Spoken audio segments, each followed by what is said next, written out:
Hello guys, मैं हूं मनीष वर्मा। आप देख रहे हैं लर्न ऑफ टेक्नो।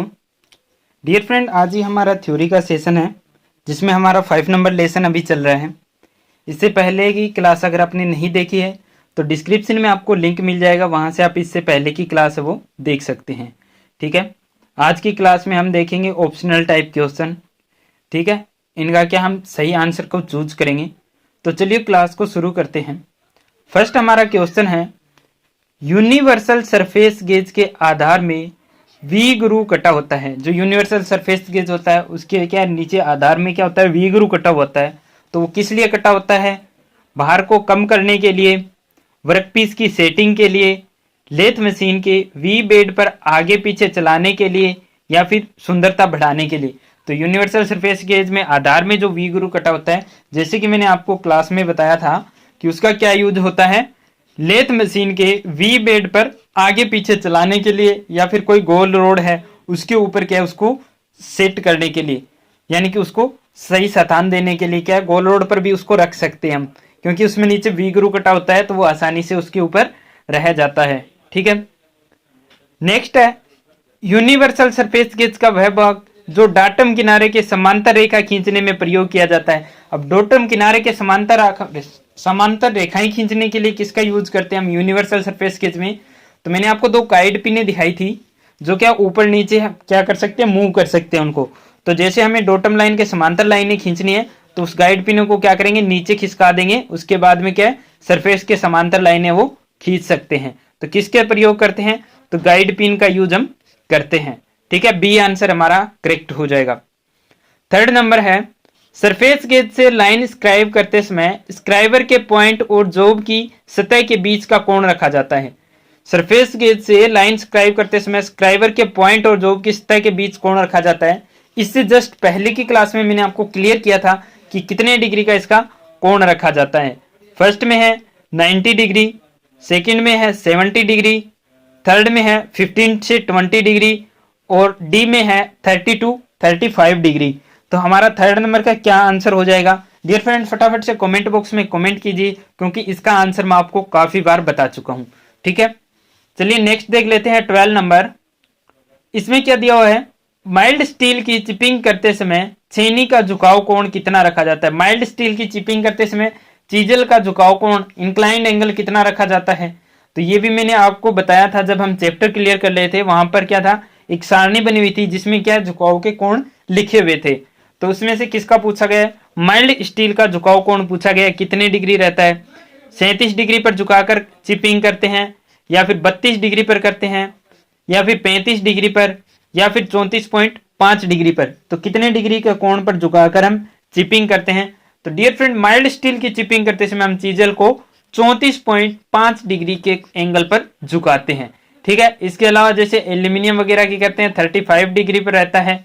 ठीक है, अगर कास्ट आयरन की करते हैं तो 65 डिग्री तक रखा जाता है। ठीक है, सभी साधारण कार्यों के लिए अगर पूछ लिया जाए तो कितना होता है, तो 40 डिग्री पर क्या उसको झुकाकर रखते हैं। ठीक है, इंक्लाइंड एंगल जो रहता है। नेक्स्ट है, पीतल की चिपिंग करते समय चीजल का झुकाव कोण रखा जाता है। अब किसकी? पीतल की चिपिंग करते समय झुकाव कोण पूछा हुआ है। अब पीतल क्या नरम धातु है, तो इसके लिए झुकाव का कोण कितना रखेंगे? कम रखेंगे झुकाव का कोण। तो कम रखेंगे तो कितना रखा जाएगा? तो डियर फ्रेंड, कितना रखा जाएगा? 32 डिग्री रखा जाएगा, 40 डिग्री रखा जाएगा, 37 डिग्री रखा जाएगा, या फिर 30 डिग्री रखा जाएगा। तो पीतल की चिपिंग करते समय हम जो झुकाव का कोण रखेंगे वो 32 डिग्री रखा जाएगा। यानी कि सॉफ्ट धातुओं के लिए झुकाव का कोण है वो कम रखा जाता है, और हार्ड धातुओं के लिए सॉफ्ट धातुओं के लिए झुकाव का कोण कम रखा जाता है, और हार्ड धातुओं के लिए झुकाव का कोण है वो ज्यादा रखा जाता है। ठीक है, चलिए नेक्स्ट देख लेते हैं। नेक्स्ट में क्या दिया हुआ है? नेक्स्ट है 14 नंबर, ढलाई की हुई व फोर्ज की गई सतह पर मार्किंग मीडिया प्रयोग किया जाता है। ढलाई या फोर्ज की हुई सतह पर कौन सा मार्किंग मीडिया यूज करते हैं? जैसे कि मार्किंग मीडिया आपको 4 प्रकार के बताए थे। कौन सा? Chalk powder, Persian blue, copper sulphate और नीला थोथा या सेल्यूलोज लेक्वर आदि आपको बताया था। तो ढलाई या फोर्ज की गई सतह पर किस मार्किंग मीडिया का हम नॉर्मली यूज करते हैं? चौक पाउडर का यूज करते हैं, पर्शियन ब्लू का यूज करते हैं, कॉपर सल्फेट का यूज करते हैं, या फिर लाल सिंदूर वगैरह का यूज करते हैं। तो डियर फ्रेंड, हम ढलाई या फोर्ज वगैरह के लिए चौक पाउडर का यूज करते हैं। ठीक है। इसके अलावा जो कॉपर सल्फेट होता है ये क्या होता है, बहुत ही जहरीला होता है। ये क्या होता है, जोब की सतह पर देरी से सूखता है, लेकिन पर्शियन ब्लू है वो जोब की सतह पर जल्दी सूखने वाला मार्किंग मीडिया रहता है हमारा। ठीक है। नेक्स्ट है 4 नंबर, स्क्राइबर। स्क्राइबर को क्या बोलते हैं, निम्न में खरोंचनी। निम्न में से किस धातु की बनाई जाती है। स्क्राइबर है वो किस धातु का बनाया जाता है, ये पहले भी हमने क्वेश्चन क्लियर किया था। तो स्क्राइबर किसका बनाया जाता है, high carbon steel, mild steel, stainless steel या फिर कास्ट आयरन। स्क्राइबर किस धातु का बनाया जाता है, तो डियर फ्रेंड हमारा जो स्क्राइबर बनाया जाता है वो हाई कार्बन स्टील का बनाया जाता है। ठीक है। खरोंचनी जो स्क्राइबर जो होता है, कई बार क्या होता है कि जैसे स्क्रेपर का भी पूछ लिया जाता है, तो स्क्राइबर और स्क्रेपर में दोनों में थोड़ा सा डिफरेंस रहता है। अब स्क्राइबर जो होता है उसके द्वारा लाइनें वगैरह खींची जाती है, लेकिन जो स्क्रेपर होता है उसके द्वारा धातु को खुर्च कर क्या है, शुद्ध समतल में बनाया जाता है। ठीक है। तो इनमें स्क्राइबर और स्क्रेपर में थोड़ा सा डिफरेंस रहता है, कंफ्यूज हो जाते हैं स्टूडेंट्स, आपको कंफ्यूज नहीं होना है। नेक्स्ट है 5 नंबर, चीजल निम्न में से किस धातु की बनाई जाती है। अब चीजल किसकी बनाई जाती है, फोर्ज स्टील की, लो एलो स्टील की, कास्ट स्टील या फिर हाई कार्बन स्टील।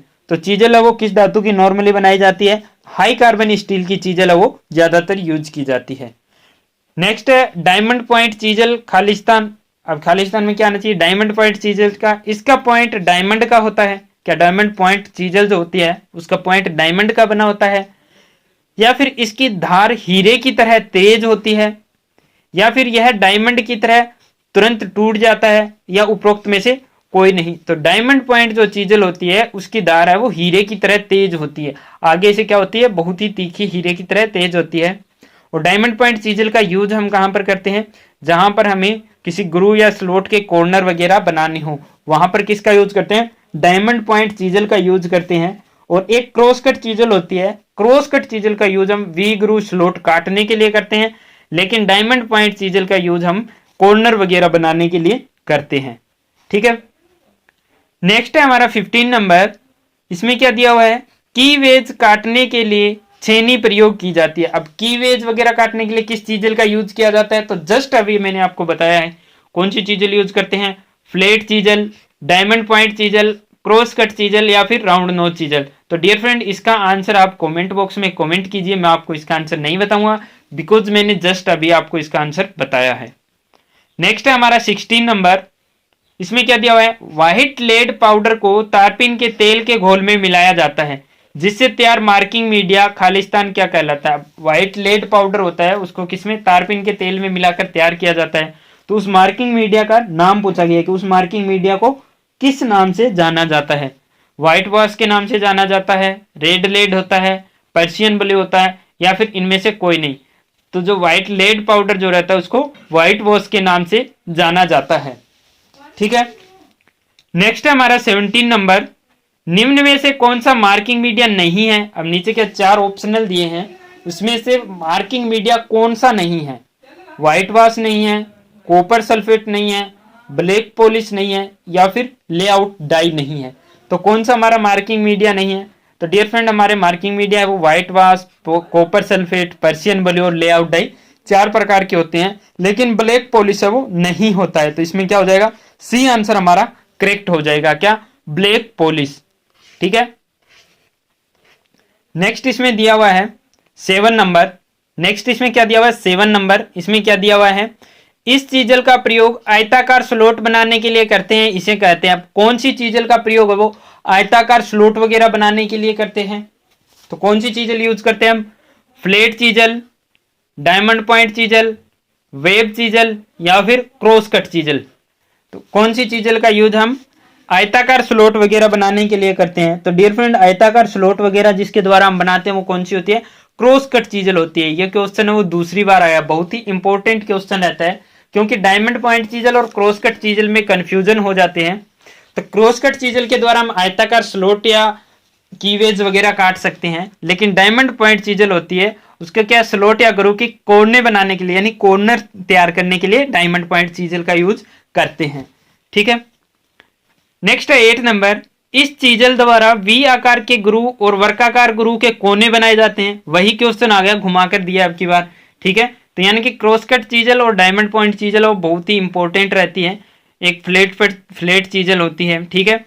तो इनको क्या है आपको अच्छे से याद रखना है। इनमें से आपको 1 से 2 क्वेश्चन है वो देखने के लिए मिल जाते हैं, चाहे आप आईटी लेवल का एग्जाम दे रहे हैं, अप्रेंटिसशिप का दे रहे हैं या कोई कंपटीशन लेवल का एग्जाम दे रहे हैं, तो एक क्वेश्चन आपको देखने के लिए मिल ही जाता है, ठीक है। तो क्या पूछा गया है, इस चीजल के द्वारा वी आकार के गुरु और वर्गाकार गुरु के कोने बनाए जाते हैं। तो जस्ट अभी बताया था कि किस चीजल का यूज करते हैं हम, डायमंड पॉइंट चीजल का यूज है वो किया जाता है, ठीक है। नेक्स्ट है 18 नंबर, इसमें क्या दिया हुआ है, सरफेस प्लेट किस आकृति में नहीं होती है। जो सरफेस प्लेट हमारी बनी हुई होती है वो अलग अलग आकृतियों में रहती है, तो कौन सी आकृति में नहीं होती है, त्रिभुजाकार नहीं होती है, आयताकार नहीं होती है, वर्गाकार नहीं होती है या फिर वर्ताकार नहीं होती है। तो सरफेस प्लेट हमारी किस आकृति में नहीं होती है, तो डियर फ्रेंड हमारी जो सरफेस प्लेट होती है वो ट्रायंगुलर आकार में नहीं होती है, त्रिभुजाकार में नहीं होती है, आयताकार भी मिल जाएगी हमें, वर्ताकार भी मिल जाएगी और वर्गाकार भी मिल जाएगी। नेक्स्ट है 19 नंबर, सरफेस प्लेट निम्न में से किसकी नहीं बनाई जाती। सरफेस प्लेट है वो निम्न में से किसकी नहीं बनाई जाती है। सरफेस प्लेट किसकी नहीं बनाई जाती है, क्या माइल्ड स्टील की सरफेस प्लेट बनाई जाती है, क्या क्लोज ग्रेन कास्ट आयरन की बनाई जाती है, क्या ग्रेनाइट की बनाई जाती है, क्या ग्लास की बनाई जाती है। तो इसमें से क्या पूछा गया कि किसकी नहीं बनाई जाती है, तो क्लोज ग्रेन कास्ट आयरन की भी बनाई जाती है, ग्लास की भी बनाते हैं, ग्रेनाइट की भी बनाते हैं, लेकिन माइल्ड स्टील की सरफेस प्लेट वो नहीं बनाई जाती है। तो ए आंसर इसमें हमारा करेक्ट हो जाएगा, किसकी, माइल्ड स्टील की सरफेस प्लेट है वो नहीं बनाई जाती है, ठीक है। नेक्स्ट है हमारा 9 नंबर, 9 नंबर में क्या दिया हुआ है, कास्ट आयरन की चिपिंग के लिए फ्लैट चीजल का कटिंग कोण ग्राइंड किया जाता है। कास्ट आयरन की क्या करनी है, हमें चिपिंग करनी है, तो फ्लैट चीजल जो होते हैं उसका कटिंग कोण हमें कितने डिग्री पर ग्राइंड करना रहेगा, क्योंकि जो कटिंग एंगल जो रहता है वो धातु के अनुसार क्या है चेंज होता रहता है, ठीक है। जैसे कि सॉफ्ट धातुओं के लिए कम और हार्ड धातुओं के लिए क्या है ज्यादा रखा जाता है। तो कास्ट आयरन की चिपिंग करने के लिए कटिंग एंगल कितना रखा जाएगा, तो डियर फ्रेंड कास्ट आयरन की चिपिंग के लिए कितना रखेंगे, 45 डिग्री, 60 डिग्री, 50 डिग्री या फिर 70 डिग्री। तो कास्ट आयरन की चिपिंग के लिए फ्लैट चीजल का कटिंग एंगल है वो नॉर्मल रखते हैं, कितना, 60 डिग्री रखा जाता है, ठीक है। ये धातु की हार्डनेस के अनुसार चेंज होता रहता है, सॉफ्ट धातु के लिए कम और हार्ड धातु के लिए ज्यादा रखा जाता है। नेक्स्ट है एल्यूमिनियम की चिपिंग के लिए फ्लैट चीजल का पॉइंट एंगल होता है, और जो पॉइंट एंगल होता है वो कितना रखा जाता है, किसके लिए, कास्ट आयरन की चिपिंग के लिए 50 डिग्री, 60 डिग्री, 65 डिग्री या फिर 30 डिग्री। तो डियर फ्रेंड क्या आंसर हमारा करेक्ट हो जाएगा, एल्यूमिनियम की हमारी सॉफ्ट धातु है तो इसके लिए कटिंग पॉइंट एंगल कितना रखा जाएगा, 30 डिग्री रखा जाता है। ये क्वेश्चन बहुत बार एग्जाम में आ जाता है, बहुत बार सेम यही क्वेश्चन आता है, जिसका क्या 30 डिग्री आंसर आपको करेक्ट करना है। सेम यही क्वेश्चन लिखा आता है, बहुत ही मोस्ट इंपोर्टेंट है डियर फ्रेंड, आप इसको नोट कर लीजिए, स्क्रीनशॉट लेकर रखना चाहते हैं स्क्रीनशॉट ले लीजिए, लेकिन ये बहुत ही मोस्ट इंपोर्टेंट क्वेश्चन है, आपको बहुत जगह पर यही क्वेश्चन सेम देखने के लिए मिल जाएगा, ठीक है। और डियर फ्रेंड पढ़ाते समय जो भी पॉइंट निकल कर आते हैं, जो भी इंपॉर्टेंट चीज निकल कर आती है वो ऐसे टाइम में नहीं निकल कर आती है, वो ओनली पढ़ाते टाइम निकल कर आती है। तो आप उसको अलग से नोट कर सकते हैं या उसका स्क्रीनशॉट लेकर रख सकते हैं, क्योंकि कुछ एक इंपॉर्टेंट चीजें होती है जो ये स्टडी के टाइम ही क्या है निकल कर आती है गहराई से, ठीक है। चलिए नेक्स्ट देख लेते हैं 20 नंबर, इसमें क्या दिया हुआ है, ए ग्रेड सरफेस प्लेट की सतह पर हाई स्पॉट्स होते हैं। ए ग्रेड और बी ग्रेड सरफेस प्लेट होती है, कौन सी ए ग्रेड और बी ग्रेड सरफेस प्लेट होती है, जिन पर क्या हाई स्पॉट्स अलग अलग होते हैं। तो कितने कितने हाई स्पॉट्स रखे जाते हैं, ए ग्रेड सरफेस प्लेट पर कितने रखे जाते हैं, 10%, 15%, 5% या 20%। तो डियर फ्रेंड कितने परसेंट रखे जाते हैं ए ग्रेड पर, तो डियर फ्रेंड ए ग्रेड पर हमारे रखे जाते हैं 10% हाई स्पॉट रखे जाते हैं, लेकिन बी ग्रेड पर हाई स्पॉट जो रखे जाएंगे 20 से 25 हाई स्पॉट्स रखे जाएंगे। यानी कि ए ग्रेड की सरफेस प्लेट कम परिशुद्ध होती है, जो नॉर्मल हम वर्कशॉप में यूज करते हैं, लेकिन बी ग्रेड सरफेस प्लेट होती है वो ज्यादा परिशुद्ध होती है, जिसका प्रयोग हम इंस्पेक्शन वर्क या टूल रूम में करते हैं, ठीक है। नेक्स्ट इसमें दिया हुआ है, क्या दिया हुआ है, बी ग्रेड सरफेस प्लेट के ऊंचे स्थान खाली स्थान से कम होते हैं। बी ग्रेड सरफेस प्लेट के ऊंचे स्थान है हाई स्पॉट्स कितने परसेंट से कम होते हैं। अब कितने परसेंट तक कम होते हैं, तो ये क्या पूछा गया, इसमें कम पूछे गए, कितने परसेंट तक कम रखे जाते हैं। तो कितने परसेंट तक कम रखे जाते हैं, 5% तक, 10 तक, 12 तक या 9% तक। कितने परसेंट तक कम रखे जाते हैं? तो डियर फ्रेंड हमारे 10% तक कम रखे जाते हैं high sports B grade surface plate के। ठीक है, नेक्स्ट है हमारा, नेक्स्ट हम देख लेते हैं 22 नंबर। 22 नंबर में क्या दिया हुआ है? 22 नंबर में दिया हुआ है एंगल प्लेट बनाई जाती है। एंगल प्लेट जो होती है वो किसकी बनाई जाती है? माइल्ड स्टील की बनाई जाती है, हाई कार्बन स्टील की बनाई जाती है, रोट आयरन की बनाई जाती है, या फिर कास्ट आयरन या कास्ट स्टील की बनाई जाती है। तो एंगल प्लेट जो हमारी होती है डियर फ्रेंड वो नॉर्मली किसकी बनाई जाती है? कास्ट आयरन या कास्ट स्टील की बनाई जाती है। ठीक है, नेक्स्ट इसमें बाकी रह गया है 11 नंबर। फ्लैट चीजल का धार कन्वेक्स शक्ल में ग्राइंड होती है, क्यों? अब फ्लैट चीजल होती है उसकी धार को क्या है आगे से थोड़ा सा गोलाई में बनाया जाता है। उसका रीजन पूछा गया कि आगे से थोड़ा सा हम गोलाई में उसको क्यों रखते हैं, किस वजह से उसको गोलाई में रखा जाता है? फर्स्ट में हमारा है इससे धार तेज बनती है। क्या उसको कन्वेक्स शक्ल में रखने से उसकी फ्लैट चीजल की हमारी धार है वो तेज बनती है? नेक्स्ट इसमें देख लेते हैं, ऊपर की ओर रह गए हैं थोड़े। नेक्स्ट इसमें क्या दिया हुआ है बी में, इससे कटिंग करते समय छेलनी उछलती नहीं है और कट सही पकड़ती है। क्या ये सही है? इससे कटिंग करते समय चीजल उछलती नहीं है, वह कट सही पकड़ती है। नेक्स्ट है इससे धार मुड़ती नहीं है। क्या ये सही है? या फिर इससे चीजल ग्राइंड करने में आसानी रहती है। तो डियर फ्रेंड हमारा जो बिल्कुल करेक्ट आंसर रहेगा कि फ्लैट चीजल को आगे से कन्वेक्स शक्ल में क्यों रखा जाता है, तो इससे कटिंग करते समय चेनी उछलती नहीं है, वह कट सही पकड़ती है। यानी कि बी आंसर इसमें हमारा करेक्ट हो जाएगा। ठीक है, बी आंसर हमारा करेक्ट हो जाएगा। ठीक है, नेक्स्ट देख लेते हैं 23 नंबर। नेक्स्ट 23 नंबर देख लेते हैं, इसमें क्या दिया हुआ है? 23 नंबर में हमारा दिया हुआ है एंगल प्लेट में झिरियां कटी होती है, इन्हें इसलिए बनाया जाता है। हमने एंगल प्लेट देखा होगा कि कुछ एक एंगल प्लेट में क्या रहती है, जैसे कि ये एंगल प्लेट हमारी क्या बनी हुई है। ठीक है, इस टाइप में क्या एंगल प्लेट बनी हुई है, तो यहाँ पर क्या रहती है? झिरियां कटी हुई रहती है। वो किस लिए झिरियां कटी हुई रहती है? क्या भार कम करने के लिए झिरियां कटी होती है? क्या जॉब को नट बोल्ट द्वारा क्लैंप करने के लिए झिरियां कटी होती है?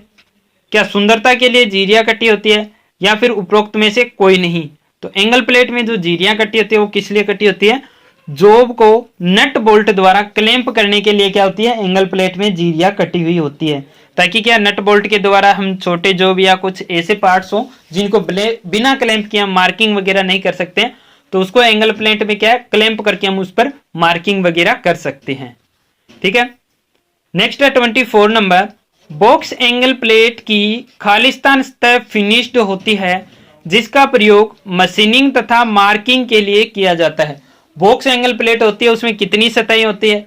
तो बॉक्स एंगल प्लेट में हमारी 4 सतहें रहती है। ठीक है, तो सतह कितनी फिनिश सतह होगी?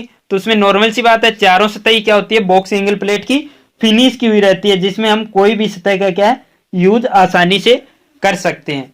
ठीक है, बॉक्स एंगल प्लेट जो रहती है उसकी क्या होती है? चारों सरफेस है वो समतल रहती है। ठीक है, नेक्स्ट है 25 नंबर।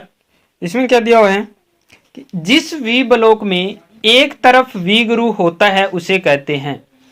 जिस वी ब्लॉक में क्या होता है? एक तरफ वी ग्रू, यानी कि एक लेवल कटा हुआ होता है, उसको क्या कहते हैं? Double level, single level, single and double level, या फिर उपरोक्त में से कोई नहीं। तो वी ग्रू जो कटा होता है उसको क्या बोलते हैं? लेवल के नाम से जाना जाता है। और इसमें कितना वी ग्रू कटा हुआ है? एक ही वी ग्रू कटा हुआ है, तो कितना लेवल हुआ? एक ही लेवल का हुआ, तो कौन सा हो जाएगा? सिंगल लेवल, यानी कि बी आंसर हमारा करेक्ट हो जाएगा। वो कौन सा वी ब्लॉक रहेगा? सिंगल लेवल वी ब्लॉक रहेगा। ठीक है डियर फ्रेंड, आज की वीडियो में बस इतना ही। बाकी कुछ क्वेश्चन और रह गए हैं तो वो हम देखेंगे नेक्स्ट वीडियो में। अगर आपको वीडियो अच्छा लगता है तो ज़्यादा से ज़्यादा आप शेयर कर दीजिए, और याद रखिए हर शाम 8 बजे आपको मिलेगा एक नया वीडियो ओनली हमारे चैनल पर। तो चैनल अगर आपने सब्सक्राइब नहीं किया है तो सब्सक्राइब कर लीजिए। इसके अलावा जैसे कोई लेटेस्ट रिक्वायरमेंट रहती है जॉब से रिलेटेड, उनके वीडियो भी आपको हमारे चैनल पर मिलते रहेंगे। थ्योरी के अलावा ड्राइंग की क्लासें भी चल रही है, साथ में जल्द ही कोई अच्छा टीचर मिलेगा, मैथ की क्लासें भी आपकी शुरू कर दी जाएगी।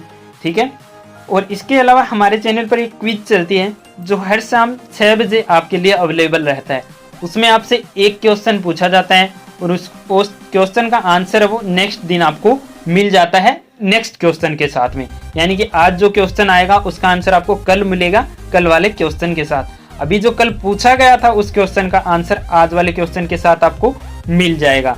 ठीक है, तो हर शाम 6 बजे हमारे क्विज को भी आप ज्वाइन कर सकते हैं। Wish you all the best.